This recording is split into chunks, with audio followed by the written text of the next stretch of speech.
manfaat kebutuhan pangannya agar masyarakat di sekitar itu bisa berdaulat dan juga mandiri.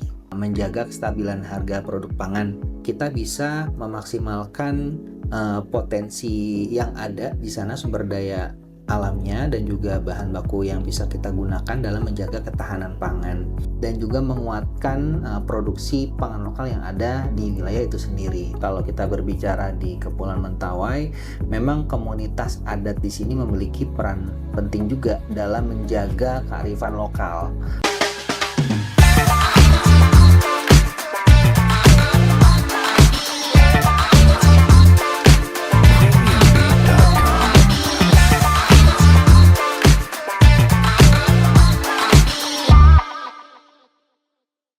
Assalamualaikum warahmatullahi wabarakatuh. Halo sahabat Jemari, kembali lagi dengan podcast Jemari Sakato bersama saya Ulfa Azizah Febrizalita yang akan memandu diskusi kita pada kesempatan kali ini. Di tengah tantangan perubahan iklim, pertumbuhan penduduk, dan krisis ekonomi global, kemampuan suatu daerah untuk memenuhi kebutuhan pangannya secara mandiri menjadi kunci keberlanjutan. Selain itu, pemanfaatan sumber daya lokal erat kaitannya dengan kehidupan masyarakat, apalagi untuk wilayah Kabupaten Kepulauan Mentawai. Untuk itu, episode podcast Jemari Sakato kali ini akan membahas mengenai integrasi program ketahanan pangan dengan sumber daya lokal, yang mana saat ini Ulfa sudah ditemani dengan narasumber yang cukup familiar dengan hal-hal yang berkaitan dengan isu pangan ya teman-teman, yaitu Bapak Ridwan Rizkyanto. Halo Pak. Halo. Oke, jadi Bapak Ridwan ini merupakan salah satu dosen di Fakultas Teknologi Hasil Pertanian Universitas Andalas. Kalau teman-teman tahu, Bapak Ridwan ini merupakan salah satu narasumber kita nih yang udah kita undang ke Mentawai langsung untuk memberi insight dan masukan-masukan untuk ibu bapak kita yang punya usaha UMKM di Kabupaten Mentawai itu. Untuk lebih kenal dekatnya, boleh Bapak perkenalkan diri Bapak terlebih dahulu, Pak? Oke, terima kasih banyak ya atas kesempatan yang diberikan khususnya oleh teman-teman Jemari Sakato. Saya secara pribadi mengucapkan banyak terima kasih atas kesempatan yang diberikan serta kesempatan pada kali ini bisa bertemu dengan tim Jemari Sakato di kegiatan podcast yang mana untuk topik yang akan kita coba diskusikan sangat menarik ya, khususnya tentang ketahanan pangan khusus di wilayah Kabupaten Kepulauan Mentawai. Namun sebelum kita banyak diskusi terkait topik tersebut, perkenalkan terlebih dahulu, saya Ridwan Rizkyanto. Jadi aktivitas saat ini adalah sebagai seorang dosen di salah satu perguruan tinggi negeri di Sumatera Barat, khususnya itu di Universitas Andalas. Jadi saat ini saya home base di Departemen Teknologi Pangan dan Hasil Pertanian. Mungkin sedikit perkenalan dari saya. Oke Pak, jadi kan Bapak merupakan salah satu dosen di universitas yang ada di Padang ini, Pak. Bisakah Bapak menjelaskan apa sih konsep ketahanan pangan itu berdasarkan Undang-Undang Nomor 18 Tahun 2012, Pak? Oke, jadi kalau kita berbicara tentang ketahanan pangan, memang di dalam Undang-Undang Dasar kita di UUD tahun 1945 itu sudah diatur khususnya tentang ketahanan pangan, yang mana dalam ketahanan pangan ini negara memiliki kewajiban untuk mewujudkan ketersediaan, keterjangkauan, dan juga pemenuhan konsumsi pangan yang cukup, aman, bermutu, dan juga bergizi seimbang. Nah, adapun kaitan tentang konsep ketahanan pangan yang kita merujuk dari Undang-Undang Dasar Nomor 18 Tahun 2012 itu maksudnya adalah kita memaksimalkan potensi sumber daya alam yang ada di sekitar wilayah tersebut, baik untuk produk pertanian, perkebunan, kehutanan, ataupun perikanan dan sebagainya, sehingga mampu diolah dan juga memberikan manfaat kebutuhan pangannya agar masyarakat di sekitar itu bisa berdaulat dan juga mandiri. Nah, kurang lebih konsep terkait ketahanan pangan yang bisa kita ambil diadopsi berdasarkan Undang-Undang Nomor 18 Tahun 2012 begitu. Oke Pak. Berarti emang dari undang-undang itu udah dijelaskan ya Pak, apa saja potensi alam yang bisa dikembangkan, yang mana nantinya itu tuh berkaitan langsung dengan kehidupan masyarakat ya Pak.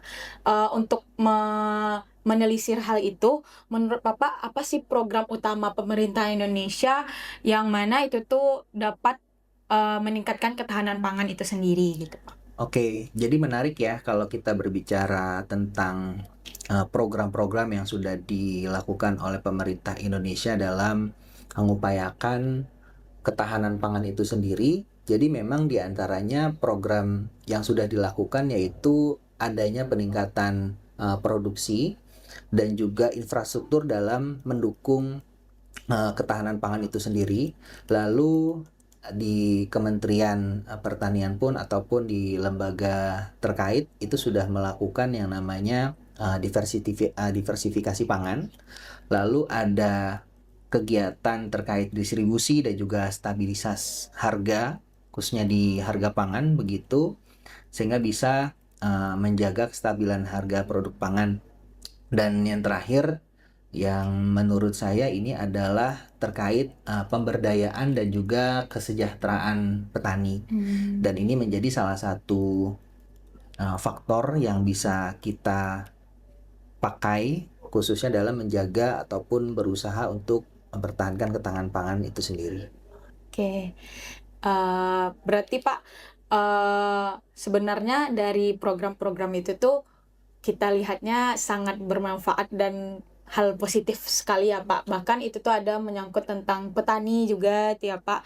Terus diversifikasi pangan dan hal-hal lainnya. Kalau begitu dari pandangan Bapak aja nih, gimana sih kondisi ketahanan pangan yang ada di Indonesia sekarang? Atau terkhususnya Sumatera Barat juga bisa Bapak kita singgung sedikit tentang Kabupaten Kepulauan Mentawai gitu Pak. Oke, jadi kalau pengalaman saya dan dari hemat saya memang secara umum ketahanan pangan di Indonesia ini masih menghadapi beberapa tantangan dan juga kendala seperti itu ya. Di antaranya dari aspek distribusi, akses dan juga keterjangkauan dari pihak supplier ataupun pihak distribusi ataupun langsung ke pihak konsumen. Nah, sehingga dengan adanya kendala tersebut kita bisa memperjuangkan atau mencoba mengaplikasikan beberapa strategi-strategi yang bisa kita terapkan atau kita implementasikan, nah sehingga kondisi ketahanan pangan itu bisa kita jaga kestabilannya. Nah, kalau kita melihat potensi di Sumatera Barat, memang potensi sumber daya lokalnya itu sudah sangat banyak dan juga beragam ya. Karena untuk sektor seperti sektor pertanian dan juga sektor perikanan di Sumatera Barat bisa dibilang cukup potensial begitu ya dan cukup besar. Nah, sehingga hal ini bisa kita maksimalkan dalam menjaga ketahanan pangan. Nah, kalau kita berbicara tentang Kepulauan Mentawai khususnya dari pengalaman saya pribadi waktu berkunjung ke Mentawai kemarin, saya melihat bahwa potensi di Kepulauan Mentawai ini bisa kita maksimalkan dari sisi sumber daya alam yang mereka miliki. Karena dari literasi ataupun referensi yang saya coba gali begitu ya, khususnya di Kepulauan Mentawai, memang di Kepulauan Mentawai ini dengan menggunakan sumber bahan baku pangan lokal begitu kita bisa memaksimalkan potensi yang ada di sana, sumber daya alamnya dan juga bahan baku yang bisa kita gunakan dalam menjaga ketahanan pangan.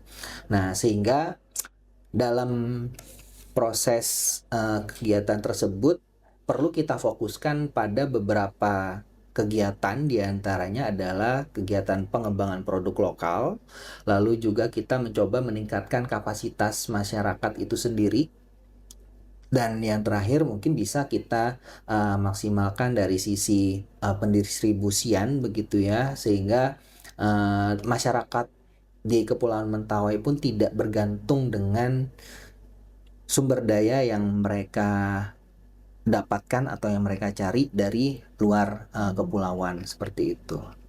Oke Pak. Tadi Bapak sempat menyinggung Bapak udah pergi ke Mentawai, terus ngelihat beberapa potensi atau sumber daya lokal yang ada gitu nak Pak. Apa aja sih yang udah Bapak cobain nih Pak, produk-produk lokal Mentawai kemarin ini Pak? Oke, jadi pada saat kemarin saya berkunjung ya ke Kepulauan Mentawai, jadi saya coba berdiskusi dengan masyarakat di sana. Memang potensi bahan baku lokal yang bisa kita olah seperti itu, diantaranya ada produk pisang, lalu ada produk dari sagu, dan juga kalau tidak salah keladi ya, Iya, atau biasa kita sebut itu talas begitu ya. Sehingga dari komoditas-komoditas itu menurut saya kita bisa maksimalkan, sehingga ini bisa menjadi sumber kekuatan dari masyarakat lokal di sana untuk memaksimalkan bahan baku yang ada, sehingga mereka tidak ketergantungan dengan bahan luar begitu, dan bisa memaksimalkan bahan baku lokal yang memang itu menjadi potensi mereka. Oke Pak. Selanjutnya nih Pak, apakah saat ini sudah ada pendekatan baru atau cara lain nih Pak yang bisa dilakukan untuk mensukseskan program ketahanan pangan? Terutama kan Mentawai itu merupakan daerah kepulauan ya Pak. Apa sih yang bisa dilakukan oleh pemerintahan Kabupaten Mentawai untuk menyumbang dan mensukseskan program ketahanan pangan ini? Ya, sebenarnya ini salah satu strategi yang menarik juga ya untuk bisa memaksimalkan potensi di wilayah Kepulauan Mentawai. Jadi kemarin saya sempat memperkenalkan konsep yang namanya pendekatan sistem pangan berkelanjutan. Jadi kita mencoba mengintegrasikan di antaranya adalah dari proses produksi, distribusi, konsumsi, dan pengelolaan hasil limbah yang sudah dilakukan di sana, sehingga bisa memberikan dampak positif dan juga bisa memaksimalkan potensi yang ada di sana, seperti itu. Dan selanjutnya juga kita perlu ada inovasi teknologi juga yang bisa kita terapkan di sana, khususnya untuk pertanian presisi ataupun digitalisasi dalam proses distribusi, seperti itu. Dan sehingga ada sentuhan teknologi yang bisa kita perkenalkan ya ke masyarakat di sana, dan membuat masyarakat di sana pun bisa beradaptasi dengan kemajuan teknologi. Menurut Bapak, apakah perubahan iklim itu tuh mempengaruhi ketersediaan pangan di suatu daerah, terutama di Kabupaten Kepulauan Mentawai, Pak? Ya, kalau kita berbicara tentang perubahan iklim ataupun tantangan lainnya begitu ya, jelas memang ini mempengaruhi terkait ketersediaan pangan, yang mana dengan adanya perubahan iklim tersebut dan dapat mempengaruhi ketersediaan pangan di wilayah tertentu seperti itu. Nah, sehingga ini kita harus menyusun strategi begitu ya, strategi dalam menghadapi perubahan iklim tersebut. Karena bagaimanapun dengan adanya kondisi perubahan iklim tersebut, dengan kita memiliki strategi yang bisa kita terapkan ataupun bisa kita aplikasikan ya di wilayah tersebut begitu, sehingga ini bisa mempengaruhi dan juga menguatkan produksi pangan lokal yang ada di wilayah itu sendiri. Jadi pentingnya strategi dalam apa ya istilahnya kan, dari perubahan iklim ini ya kita perlu ada strategi yang memang bisa kita implementasikan seperti itu. Oke Pak. Terus Pak, menurut Bapak apa saja sih Pak kearifan lokal di Mentawai itu kan sangat banyak ya Pak, dan mereka tuh sangat erat kaitannya dengan kaum adat dan hal-hal lainnya. Menurut Bapak, apakah ada suatu cara atau proses yang mana itu tuh kayak pola tanam atau pengelolaan lahan dan hal lainnya itu yang mana itu bisa diterapkan untuk menyumbang ketahanan pangan di wilayah itu gitu loh Pak. Ya, kalau kita berbicara strategi ya tentang bagaimana kita beradaptasi dengan perubahan pola iklim tadi seperti itu, dan kaitannya tentang bagaimana kita menjaga ketahanan pangan di wilayah tersebut, ya memang strateginya diantaranya ya kita bisa melakukan beberapa kegiatan. Kegiatannya diantaranya ya kita menyusun strategi dari pola tanam suatu tanaman dan sebagainya. Sehingga ini perlu ada sinergi ataupun kolaborasi begitu ya dengan dinas terkait. Nah, sehingga dengan adanya komunikasi tersebut dan kerjasama ataupun kolaborasi dengan dinas lembaga terkait, ini bisa sedikit memberikan kemudahan bagi masyarakat dalam menjaga ataupun mempertahankan ketahanan pangan di wilayah mereka. Nah, dengan adanya strategi tersebut, nah ini diharapkan kemandirian masyarakat ini akan tercapai. Kurang lebih seperti itu. Oke Pak. Tadi kan Bapak ada menyinggung mengenai keterlibatan semua pihak ya Pak. Menurut Bapak gimana sih peran keterlibatan atau stakeholder di dalam sebuah wilayah atau pemerintah yang mana tuh seperti kayak kaum adat, NGO, terus pemerintah yang mana tuh itu bisa menjaga keberlanjutan pangan di wilayah gitu Pak, di wilayah terutama di Kabupaten Kepulauan Mentawai. Ya, jadi kalau kita berbicara peran multisektor ya di suatu wilayah, ini memang menjadi perhatian khusus. Kalau kita berbicara di Kepulauan Mentawai, memang komunitas adat di sini memiliki peran penting juga dalam menjaga kearifan lokal, dan juga bagaimana budaya yang sudah mereka punya, begitu ya, kita coba istilahnya itu kita bukan menghilangkan tapi kita coba menjaga dan melestarikan. Sehingga dengan adanya partisipasi ataupun keaktifan dari komunitas adat ini bisa menjaga dan juga berperan dalam keberlanjutan pangan di wilayah tersebut. Nah, dukungan pemerintah daerah di sini juga sangat penting, di mana dengan adanya kebijakan ataupun aturan-aturan yang memang bisa mendukung ya dalam proses keberlanjutan pangan atau ketahanan pangan di wilayah tersebut. Nah, sehingga dengan adanya dukungan tersebut, proses-proses dalam dukungan untuk menuju kemandirian pangan itu akan tercapai. Dan juga peran tadi disebutkan oleh Kak Ulfa, adanya peran pihak lain ya, salah satunya dari NGO ataupun dari lembaga pendamping lainnya. Ini lembaga pendamping lainnya bisa dari perguruan tinggi, bisa juga dari institusi lain begitu ya, yang memang punya concern ke arah bagaimana bisa mendukung kemandirian pangan di wilayah tertentu. Nah, dengan adanya sinergivitas ataupun sinergisme dari multisektor tersebut, ini harapannya ya dapat menciptakan sistem pangan yang berkelanjutan gitu ya, dan juga inklusif dan serta adaptif juga dalam perubahan iklim. Kurang lebih seperti itu gambarannya. Oke Pak. Kalau kita singgung mengenai masalah pangan ya Pak, sebenarnya itu tuh juga berkaitan dengan nutrisi yang ada di dalam pangan itu sendiri ya Pak. Kalau boleh tahu nih Pak, sebenarnya bisakah Bapak jelasin mengenai kaitan antara sumber pangan lokal yang ada terutama di Mentawai lagi nih Pak, dengan nutrisi atau kebutuhan nutrisi untuk masyarakat gitu Pak. Terutama kan di Mentawai itu kita banyaknya tadi pisang, keladi, terus sebenarnya ada juga tuh Pak yang ulat yang dimakan itu Pak, toe itu Pak kan kata orang sumber proteinnya tinggi juga ya Pak. Boleh Bapak jelaskan gimana kaitannya? Ya, jadi kalau kita berbicara tentang pangan lokal ya, dan kaitannya tentang pemenuhan nutrisi di masyarakat tersebut, memang ada istilahnya itu peran zat gizi yang bisa mempengaruhi dalam konsumsi yang sudah dilakukan oleh masyarakat tersebut.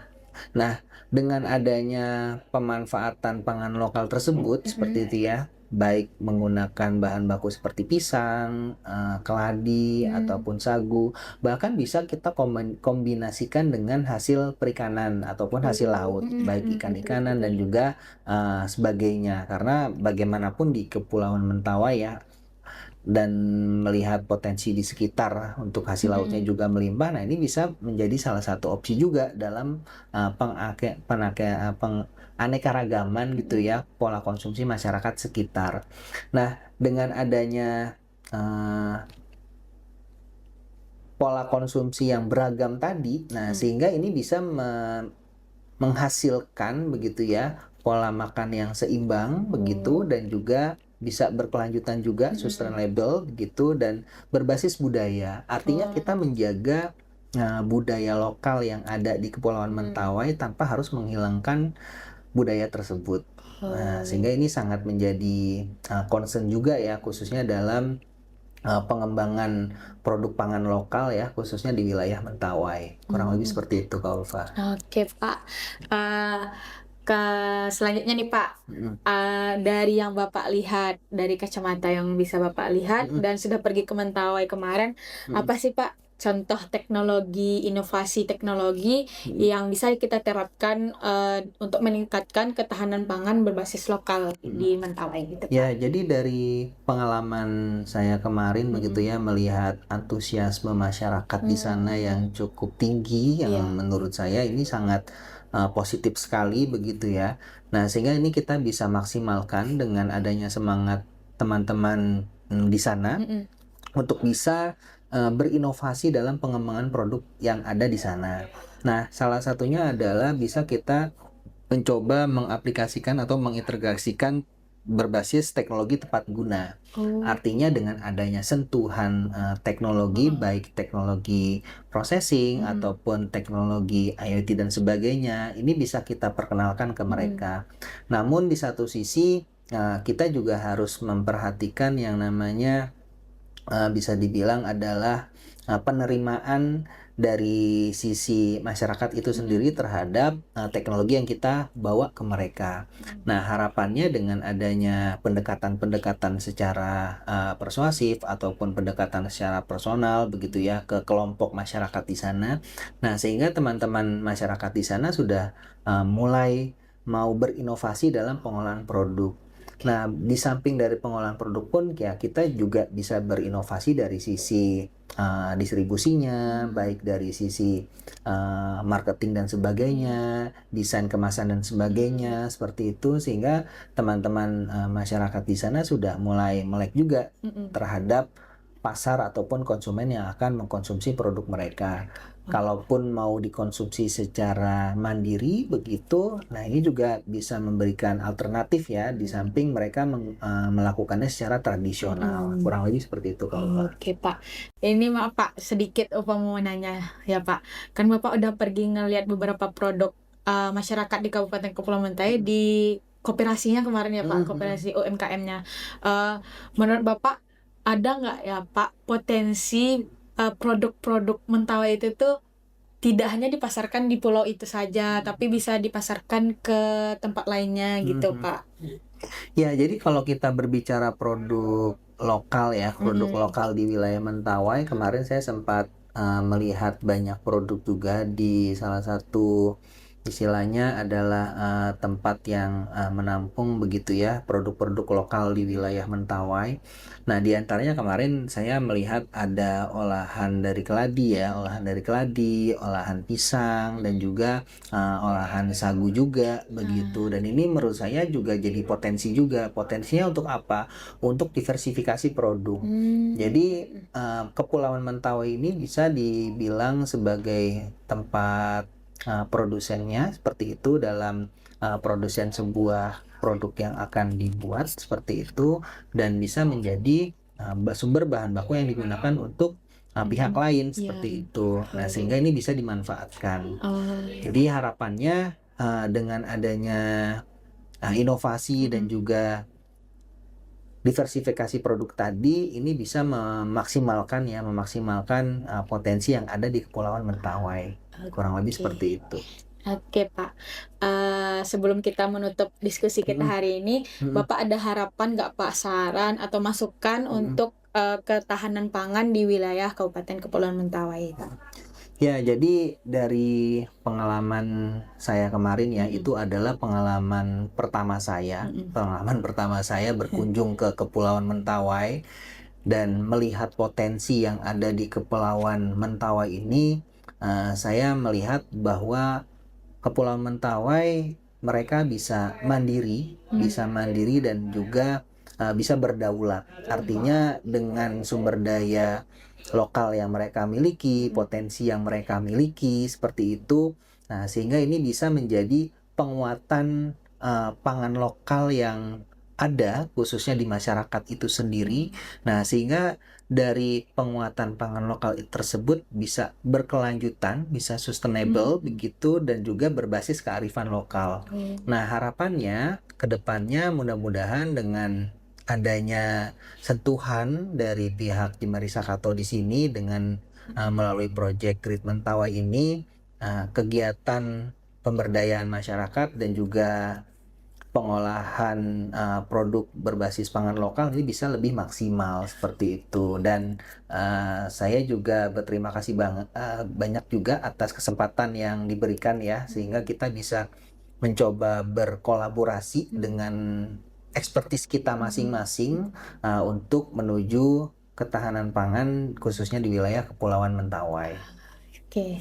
Oke, Pak. Eee, Bapak mau, nanya juga, Pak, Mhm, satu lagi, mhm, Pak. mhm, Sebenarnya kan, sekarang tuh lagi galak lagi banyaknya info atau hal-hal berkaitan dengan food estate, Pak. mhm, mhm, Itu tuh mhm, mhm. sebenarnya itu tuh emang fleksibel atau apakah itu tuh emang direkomendasikan sebenarnya atau bagaimana, Pak? Karena Mhm, kan ada tuh, Pak, yang bilang, udah 3 periode tapi belum juga ada mhm, dilihat hasilnya atau mhm, apa mhm. apa itu tuh bisa emang, bisa diterapkan di Indonesia ini atau Mhm, gimana gitu, Pak? Atau mhm, bisa mhm. diterapkan di Mentawai gitu, Pak? Ya, jadi kalau kita berbicara tentang konsep food estate ya, yang Mhm, tadi disampaikan oleh Kak Ulfa, memang konsep food estate ini kan sudah dicoba di wilayah Kalimantan ya, betul betul. dan memang responnya menurut saya kurang positif ya kalau di wilayah Kalimantan, Mhm, karena bagaimanapun dengan adanya konsep food estate ini, kalau dari kacamata saya memang melihat niatnya itu sudah sangat baik. Artinya betul. kita berupaya untuk menjaga kemandirian bangsa, seperti Iya, itu ya, dengan menjaga kemandirian bangsa. Namun perlu diperhatikan juga dalam menjalankan konsep food estate ini, apakah memang sudah sesuai dengan kaidah ataupun aturan yang berlaku seperti itu, sehingga potensinya bisa kita maksimalkan. Jangan sampai dengan adanya konsep tersebut, ini bisa dibilang adalah malapetaka begitu ya untuk di wilayah tersebut yang menjadi pilot ataupun tempat sebagai pelaksanaan food estate food di estate. sana. Nah, Oh, iya. harapannya kan dengan adanya konsep tersebut ini bisa memberikan dampak positif dan juga kebermanfaatan ya bagi Mhm. masyarakat sekitar. Nah, sehingga tujuan dari konsep food estate itu bisa tercapai. Nah, Ah, kurang lebih seperti itu Kak ah, Ulfa. oke, Pak. Oke, wah, diskusi kita kali ini sangat menarik, teman-teman, karena segala sesuatu yang berkaitan dengan pangan itu sangat erat kaitannya dengan kehidupan kita sendiri. Oke, teman-teman Jemari dan sahabat Jemari, sebelum kita tutup sesi diskusi kita kali ini, kita minta closing statement dari Bapak Ridwan. Ya, jadi kalau berbicara closing statement, saya mencoba untuk menekankan adanya ketahanan pangan dan kemandirian pangan. Jadi dengan adanya dua hal tersebut, kita berusaha memaksimalkan potensi sumber daya lokal yang ada di wilayah kita masing-masing. Nah, sehingga kita bisa maksimalkan bahan baku ataupun sumber daya tersebut sehingga kita bisa mencapai yang namanya kemandirian dan juga ketahanan pangan khususnya untuk di wilayah kita sendiri. Kurang lebih seperti itu. Oke, baik Pak. Terima kasih banyak Bapak atas diskusi kita kali ini. Sekian diskusi kita kali ini, teman-teman Jemari. Jangan lupa like, comment, dan subscribe video YouTube Jemari Sakato. Dan ikuti semua episode podcast Jemari Sakato. Saya Ulfa dan Pak Ridwan. Mohon pamit undur diri. Jemari Sakato for better society.